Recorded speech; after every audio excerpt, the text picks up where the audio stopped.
Hello. Two stories by the French author, short stories by the French author Guy de Maupassant from the 19th century. They're both about fathers and sons and secrets and falling in love. Very French. Here we go. The first one is The Father.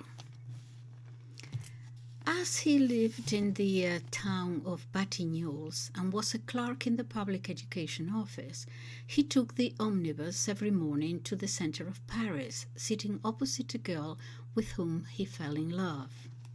She went to the shop where she was employed at the same time every day. She was a little brunette, one of those dark girls whose eyes are so dark that they look like spots, and whose complexion has a look like ivory. He always saw her coming at the corner of the same street. She generally ran to catch the heavy vehicle and would spring upon the steps before the horses had quite stopped. Then, getting inside, rather out of breath, and sitting down, she would look round her. The first time that he saw her, Francois Tessier felt that her face pleased him extremely. One sometimes meets a woman whom one longs to clasp madly in one's arms immediately, without even knowing her.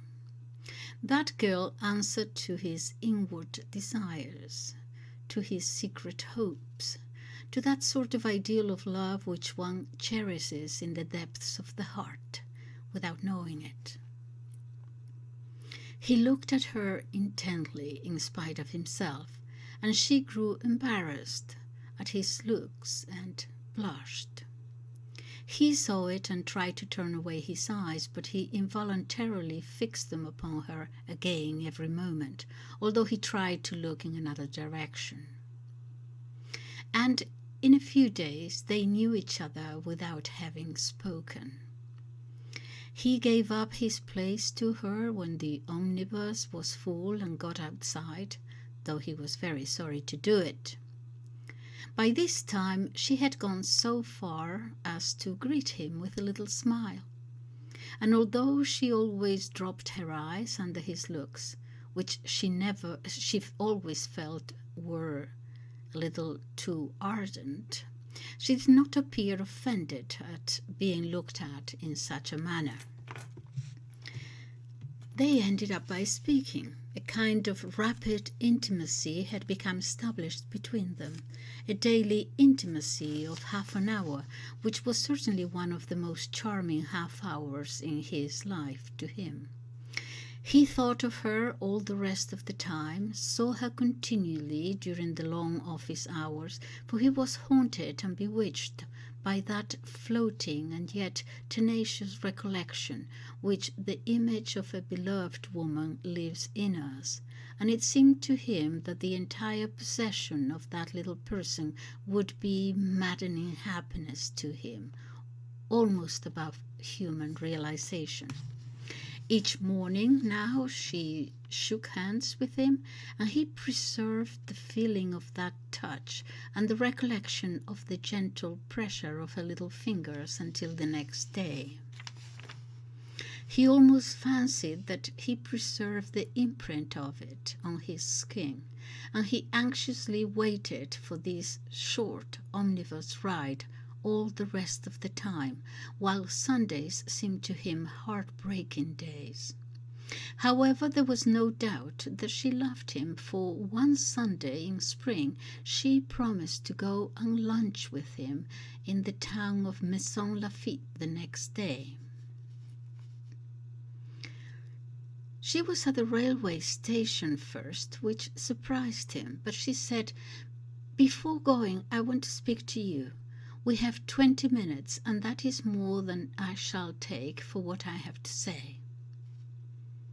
She trembled as she hung on his arm and looked down, while her cheeks were pale, but she continued, "I do not want you to be deceived in me, and I shall not go there with you unless you promise now, unless you swear not to do not to do anything that it is at all improper. She had suddenly become as red as a poppy and said no more. He did not know what to reply, for he was happy and disappointed at the same time. At the bottom of his heart, he perhaps preferred that he should be so, and yet during the night he had indulged in anticipations that sent the hot blood flowing through his veins. He should love her less, certainly, if he knew that her conduct was light. But then it would be so charming, so delicious for him. And he made all a man's usual selfish calculations in love affairs. As he did not say anything, she began to speak again in an agitated voice and with tears in her eyes. "If you do not promise to respect me altogether, I shan't go with you. I shall return home." And so he squeezed her arm tenderly and replied, "I promise. You shall do only what you like." She appeared relieved in mind and asked with a smile, "Do you really mean it?" And he looked into her eyes and replied, "I swear it." "All right, now you may take the tickets," she said. During the journey they could hardly speak, and the carriage was full, and when they got to Maison Lafitte they went toward the Seine. The sun, which shone full upon the river, upon the leaves, and upon the turf, seemed to reflect in them his brightness. And they went, hand in hand, along the bank, looking at the shoals of little fish swimming near the bank, brimming over with happiness, as if they were raised from earth in their lightness of heart. At last she said, "How foolish you think me." "Why?" he asked. "To come out like this all alone with you." "Certainly not. It's quite natural." No, it's not natural for me, because I do not wish to commit a fault, and yet this is how girls fall. But if you only knew how wretched it is, every day the same thing, every day in the month, and every month in the year. I live quite alone with Mamma, and she has had a great deal of trouble in her life, and she is not very cheerful. I do the best I can, and I try to laugh in spite of everything, but I do not always succeed. But all the same, it was wrong in me to come, though you at any rate will not be sorry." By the way of an answer, he kissed her ardently on the ear that was nearest him, but she started away from him with an abrupt movement, and getting suddenly angry, explained, "Oh, Monsieur Francois, after what you swore to me." And they went back to Maison Lafitte. They had lunch at the Petit Havre, a low house buried under 4 enormous poplar trees by the side of the river. The air, the heat, the small bottle of white wine, and the sensation of being so close together made them red and silent, with a feeling of oppression. But after the coffee they regained their high spirits, and having crossed the Seine, started off along the bank toward the village of La Frette. Suddenly he asked, "What is your name?" "Louise." "Louise," he repeated, and nothing more. The river, which described a long curve, bathed a row of white houses in the distance, which were reflected in the water. The girl picked the daisies and made them into a great bunch, while he sang vigorously, as intoxicated as a colt that has been turned into a meadow. On their left, a vine-covered slope followed the river. Suddenly Francois stopped motionless with astonishment. "Oh, look there!" he said.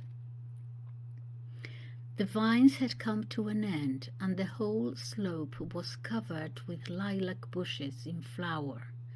It was a violet-colored wood. A kind of great carpet stretched over the earth, reaching as far as the village, more than 2 miles off. She also stood surprised and delighted, and murmured, "Oh, how pretty!" And crossing a meadow, they walked toward that curious hill, which every year furnishes all the lilac which is sold through Paris on the carts of the flower peddlers. A narrow path went beneath the trees, so they took it, and when they came to a small clearing, they sat down.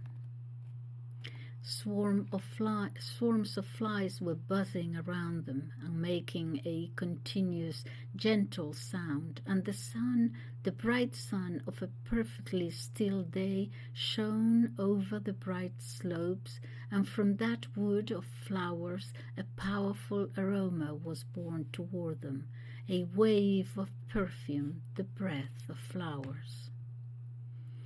A church clock struck in the distance. Then they embraced gently, then clasped each other close, lying on the grass, without the knowledge of anything except of that kiss.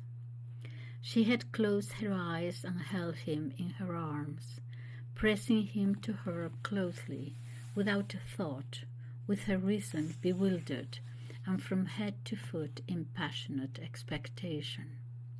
And she surrendered herself altogether without knowing that she had given herself to him.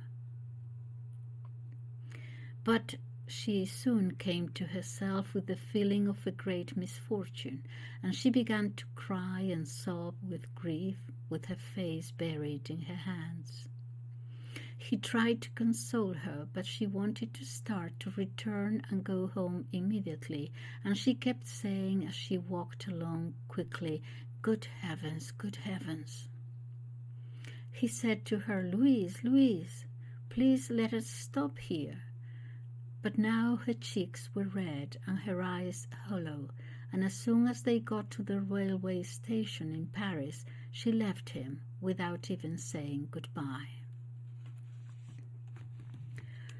When he met her in the omnibus the next day, she appeared to him to be changed and thinner, and she said to him, "I want to speak to you. We will get down at the boulevard." As soon as they were on the pavement, she said, "We must bid each other goodbye. I cannot meet you again after what has happened." "But why?" he asked. "Because I cannot. I have been culpable, and I will not be so again." Then he implored her, tortured by desire, maddened by the wish of having her entirely, in the absolute freedom of nights of love, but she replied firmly, "No, I cannot, I cannot." He, however, only grew all the more excited and promised to marry her, but she said no and left him. For over a week he did not see her. He could not manage to meet her, and as he did not know her address, he thought he had lost her altogether. On the 9th day, however, there was a ring at his bell, and when he opened it, she was there. She threw herself into his arms and did not resist any longer, and for the 3 months that followed she was his mistress. But now he was beginning to grow tired of her, especially when she told him a woman's most precious secret. And then he had one idea and one wish: to break with her at any price. As, however, he could not do that, not knowing how to begin, what to say, full of anxiety, he took a decisive step. One night he changed his lodgings and disappeared. The blow was so heavy that she did not look for the man who had abandoned her, but threw herself at her mother's knees, confessed her misfortune, and some months after gave birth to a boy. Years passed, and Francois Tessier grew old without there having been any alteration in his life. He led the dull, monotonous life of bureaucrats, without hopes and without expectations.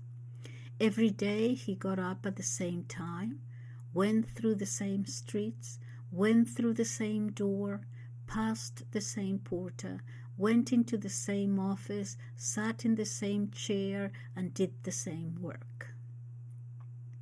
He was alone in the world, alone.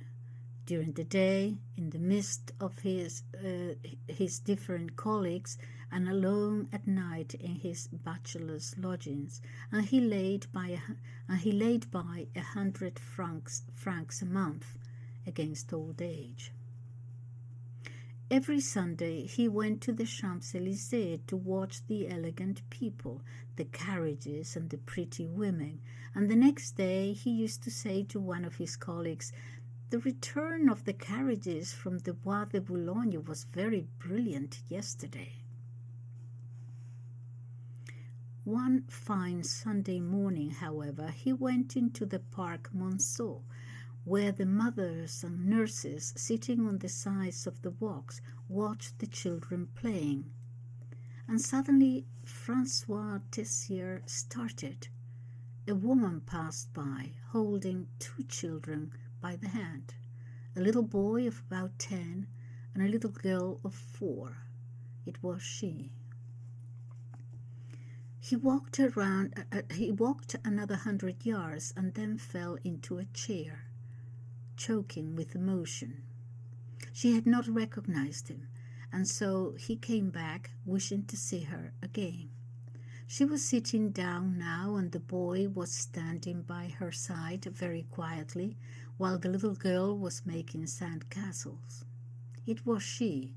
It was certainly she.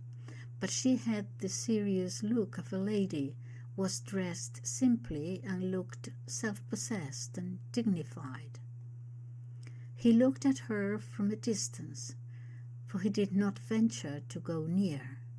But the little boy raised his head, and Francois Tessier felt himself tremble. It was his own son. There could be no doubt about that. And as he looked at him, he thought that he could recognize himself as he appeared in an old photograph taken many, many years ago. He remained hidden behind a tree, waiting for her to go, that he might follow her. He did not sleep that night. The idea of the child especially harassed him. His son, oh, if he could only have known, have been sure. But what could he have done? However, he went to the house where she had once lived and asked about her. He was told that a neighbor, an honorable man of strict morals, had been touched by her distress and had married her. He knew the fault that she had committed and had married her, and had even recognized the child, his, Francois Tessier's child, as his own. He returned to the Parc Monceau every Sunday, for then he always saw her, and each time he was seized with a mad and irresistible longing to take his son into his arms, cover him with kisses, and to steal him, to carry him off. He suffered horribly in his wretched isolation as an old bachelor with nobody to care for him, and he also suffered atrocious mental tortures, torn by paternal tenderness springing from remorse and longing and jealousy, and from that need of loving one's own children which nature has implanted in all.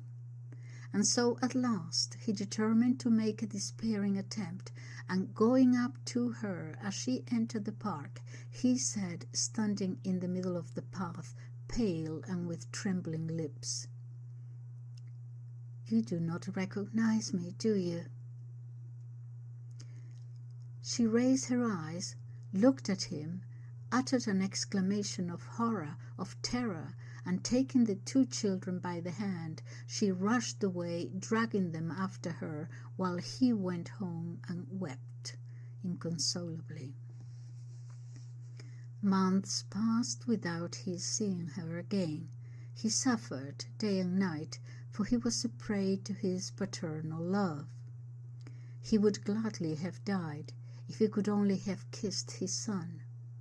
He would have committed murder, performed any task, braved any danger, ventured anything. He wrote to her, but she did not reply, and after writing her some 20 letters, he saw that there was no hope of altering her determination. It was then that he formed the desperate resolution of writing to her husband, being quite prepared to receive a bullet from a revolver, if need be. His letter only consisted of a few lines, as follows: "Monsieur, you must have a perfect horror of my name, but I am so miserable, so overcome by misery, that my only hope is in you, and therefore I venture to request you to grant me an interview of only 5 minutes. I have the honor, etc., etc." The next day he received a reply: "Monsieur, I shall expect you tomorrow, Tuesday, at 5 o'clock." As he went up the staircase, Francois Tessier's heart beat so violently that he had to stop several times. There was a dull and violent noise in his breast, the noise as of some animal galloping. He could only breathe with difficulty, and had to hold on to the banisters in order not to fall. He rang the bell on the 3rd floor, and when a maidservant had opened the door, he asked, "Does Monsieur Flamel live here?" "Yes, monsieur, kindly come in." He was shown into the drawing-room. He was alone and waited, feeling bewildered, as in the midst of a catastrophe, until a door opened and a man came in. He was tall, serious, and rather stout. He wore a black frock coat and pointed to a chair with his hand. Francois Tessier sat down and said, panting, Monsieur, I do not know whether you know my name, whether you know—" Monsieur Flamel interrupted him. "You need not tell it to me, monsieur, I know it. My wife has spoken to me about you." He spoke it in the dignified tone of voice of a good man who wishes to be severe, with the commonplace stateliness of an honorable man, and Francois Tessier continued, "Well, monsieur, I want to say this. I'm dying of grief, of remorse, of shame, and I would like once, only once, to kiss my child." Monsieur Flamel rose and rang the bell, and when the servant came in, he said, "Will you bring Louis here?" When she had gone out, they remained face to face, without speaking, having nothing more to say to one another, and waited. Then suddenly a little boy of 10 rushed into the room and ran up to the man whom he believed to be his father, but he stopped when he saw a stranger, and Monsieur Flamel kissed him and said, "Now go and kiss that gentleman, my dear." And the child went up to Tessier nicely and looked at him. Francois Tessier had risen. He let his hat fall and was ready to fall himself as he looked at his son, while Monsieur Flamel had turned away from a feeling of delicacy and was looking out of the window. The child waited in surprise, but he picked up the hat and gave it to the stranger. Then Francois, taking the child up in his arms, began to kiss him wildly all over his face, on his eyes, his cheeks, on his mouth, on his hair, and the youngster, frightened at the shower of kisses, tried to avoid them, turned away his head, and pushed away the man's face with his little hands. And suddenly Francois Tessier put him down and cried, "Goodbye, goodbye," and rushed out of the room as if he had been a thief.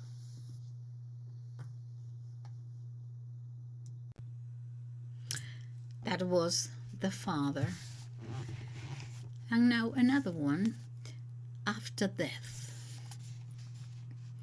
All the town of Bessières-le-Rethel had assisted at the funeral and interment of Monsieur Badon Leremins, and the last words of the discourse of the delegate of the district remained in the memory of all. He was an honest man, at least. Honest man he had been in all the appreciable acts of his life, in his words, in his example, in his attitude, in his bearing, in his step, in the cut of his beard, and the form of his hat. He had never said a word that did not contain an example, never gave alms without accompanying it with advice, never held a hand without having the air of giving it a kind of benediction. He left 2 children, a son and a daughter. His son was a general councillor, and his daughter, having married a notary, Monsieur Poirel de la Voulte, held a high place in the town of Bessières. They were inconsolable at the death of their father, for they loved him sincerely. As soon as the ceremonies were over, they returned to the house of death, and all 3 together, the son, the daughter, and the son-in-law, opened the will, whose seal was to be broken by them alone, and that only after the coffin had been placed in the earth. A direction upon the envelope expressed this wish.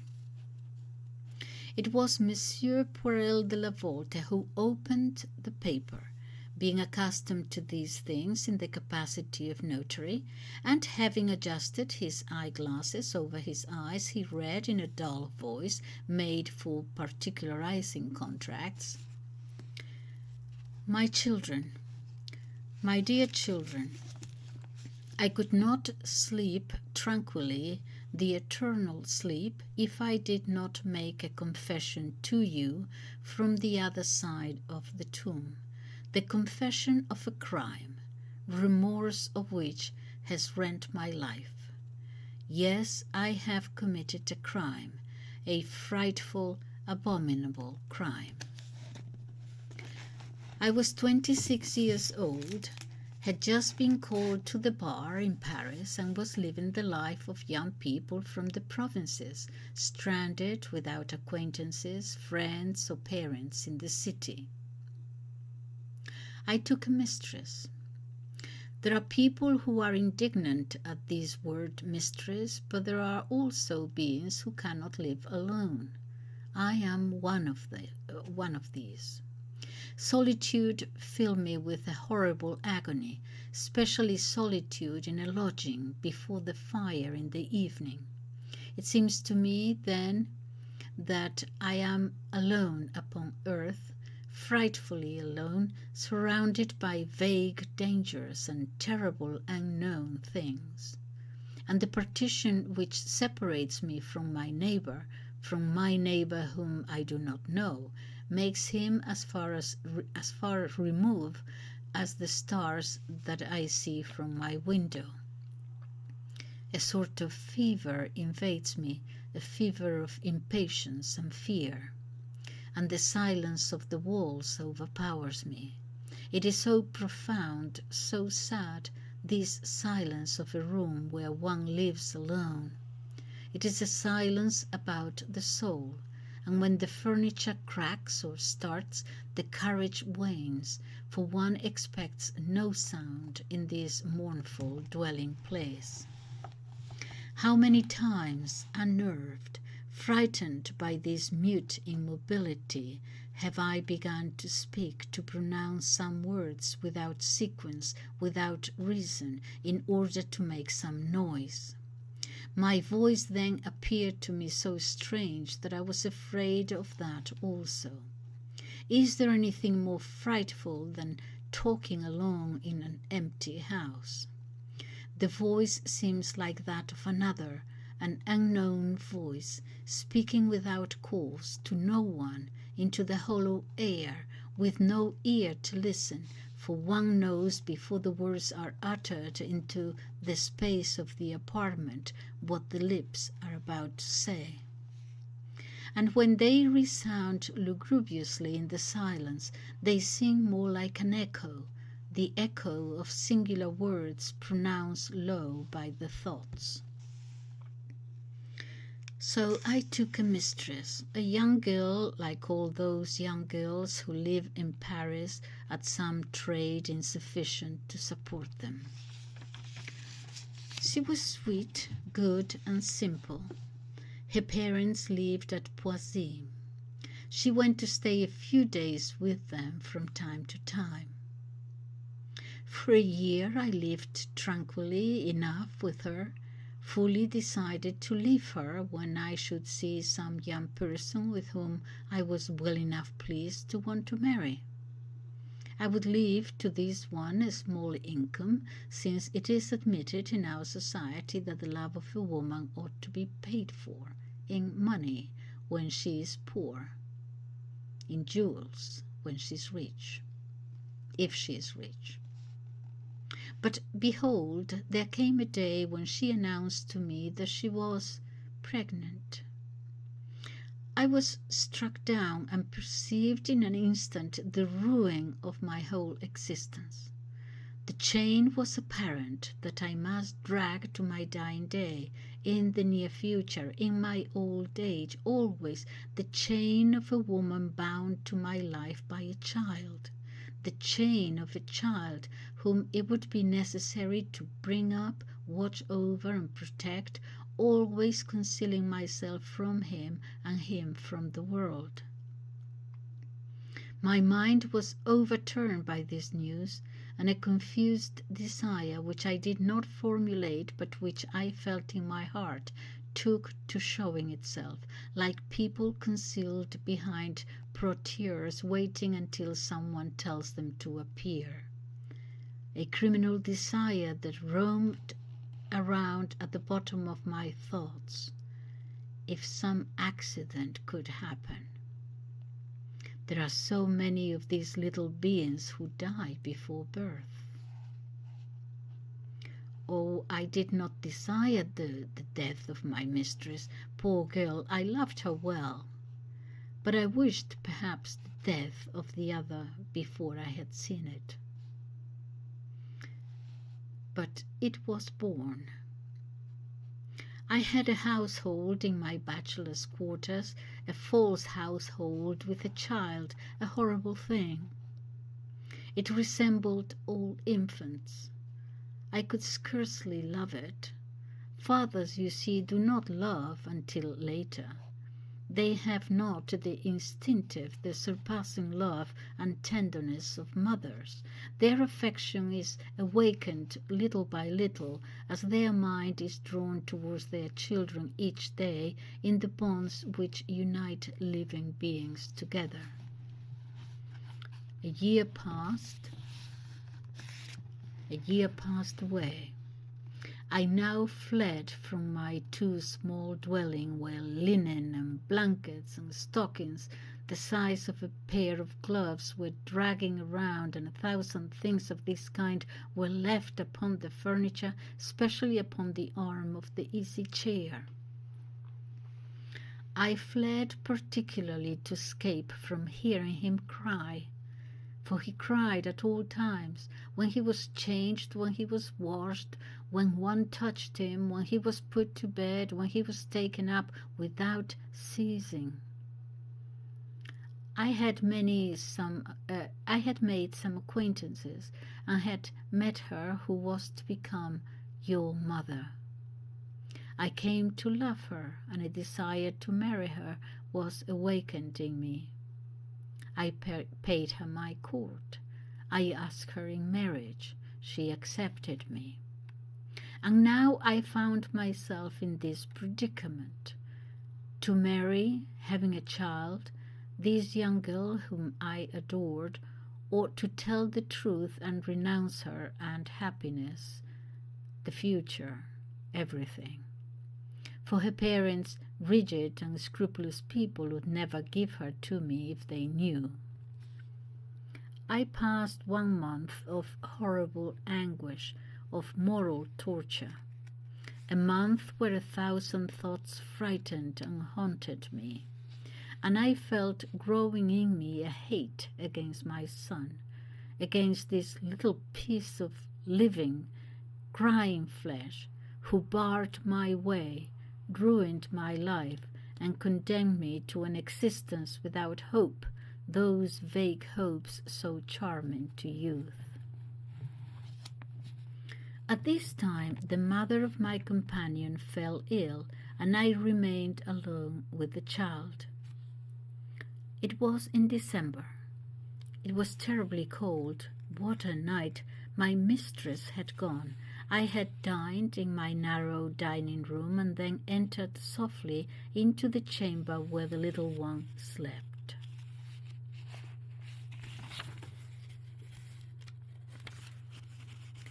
Just a second. I seated myself in an armchair before the fire. The wind sighed, making the glass crack. The wind dried with frost, and I saw out of the window the stars scintillating with that bright light which they have on frosty nights. Then the besetting thought, which had haunted me for a month, entered my head again. Whenever I remained still, it descended upon me, entered into me, and roamed about.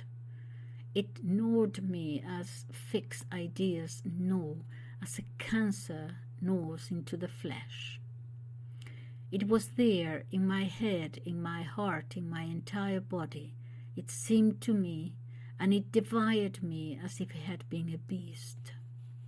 I tried to drive it, push it away, to open my thoughts to other things, to new hopes, as one opens a window to the fresh air of the morning, to drive out the vitiated air of night. But I could not, even for a second, get it out of my brain. I know not how to express this torture. It gnawed at my soul, and I felt with a frightful grief, a physical and moral grief, each succeeding pang. My existence was ended. How could I ever get out of the situation? How draw away, or how confess? And I love her who was to become your mother with a mad passion which this insurmountable obstacle further exaggerated. A terrible anger grew in me which tightened my throat, an anger which approached madness, mania. Surely I was mad that night. The child slept. I arose and went and looked at him sleeping. There he was, this abortion, this larva, this nothing, who condemned me to a life of unhappiness without appeal. He slept, his mouth open, buried in the bedclothes, in a cradle near my bed, where I could not sleep myself. How did I accomplish what I did? Do I know? What force drove me? What power of malice possessed me? Oh, the temptation of the crime came to me without announcing itself. I only recall that my heart was beating furiously. It beat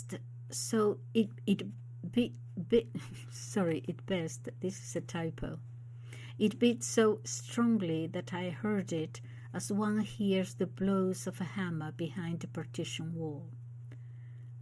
I only recall that, my heart beating. In my head there was a strange confusion, a tumult, a derangement of reason, of complete cold-bloodedness. I was in one of those frightful hours of hallucination when a man is no longer conscious of his acts, either in direction or will. I gently raised the covers which concealed the body of my child. I threw them upon the foot of the cradle and looked at him all bare. He did not wake. Then I went toward the window very gently and opened it. A breath of cold air came in like an assassin, so cold that I drew back before it. The 2 candles flickered, and I remained there near the window for a long time, not daring to turn and see what was behind me, and feeling ever upon my forehead, my cheeks, my hands, the fatal air that was constantly gliding it. This lasted a long time. I did not reflect. I was thinking of nothing. Suddenly a little cough made a frightful shiver pass through me from head to foot, a shiver which I can feel at this moment at the roots of my hair. With a startled movement, I closed brusquely the 2 sides of the window and, turning, hastened to the cradle. He still slept, his mouth open, all bare. I touched his limbs. They were icy, and I covered him again. My heart seemed suddenly to break and to be filled with pity and tenderness for this poor little innocent being whom I had wished to kill. I kissed him over and over again upon his fine hair. Then I returned and seated myself before the fire. I thought with horror of what I had done, and asked myself whence came these tempests of the soul, when a man loses all notion of things, all control of himself, and moves in a sort of fearful drunkenness, without knowing what he does, without knowing where he goes, like a ship in a hurricane. The child coughed once more, and I felt torn to the heart. If he should die, my God, what would become of me? I got up and went to look at him, and with a candle in my hand, I bent over him.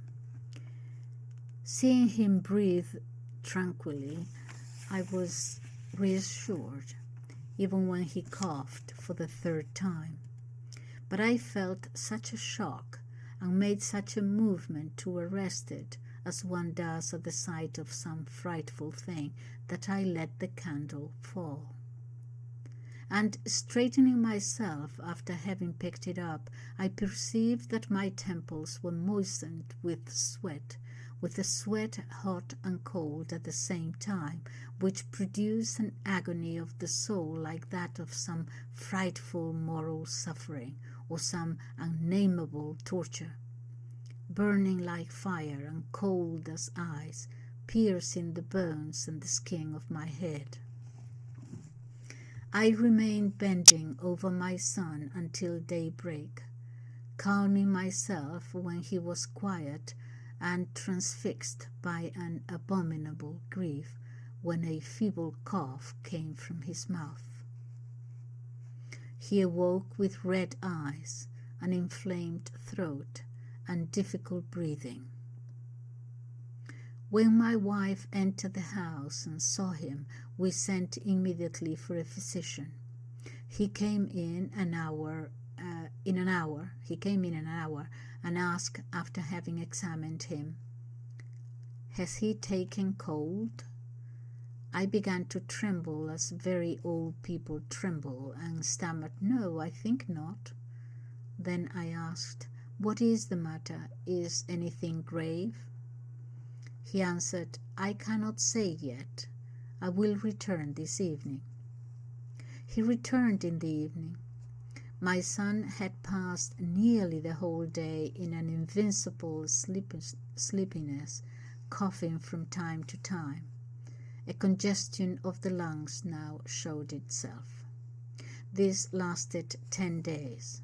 I cannot express what I suffered during those interminable hours which separate the morning from evening and the evening from the morning. He died.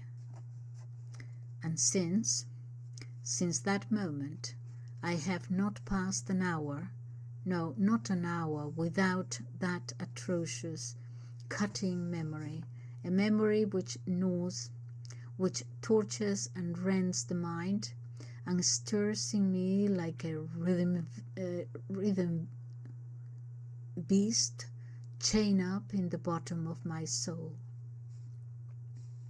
Writhing. A beast chained up in the bottom of my soul. Oh, if I could have become mad. Monsieur Perel de la Voulte put up his glasses. After reading that, the son-in-law, he put up his glasses, a movement which was usual with him when he had finished reading a contract, and the 3 heirs of the dead man looked at each other without saying a word, pale and immovable. At the end of the minute, the notary said, "This must be destroyed." The 2 others lowered their head in sign of assent. He lighted a candle, separated carefully the pages which contained the dangerous confession from the pages which contained the disposition of the money. Then he presented them to the flame and threw them into the fireplace. And they watched the white leaves as they were consumed. Soon there were nothing more than a lot of little black heaps. And as they still perceived some letters which were legible on the paper, the daughter crushed it with the end of her foot, mixing it with the old ashes. Then they all 3 remained quiet for some time, looking at it, as if they feared that the charred secret might fly away up the chimney.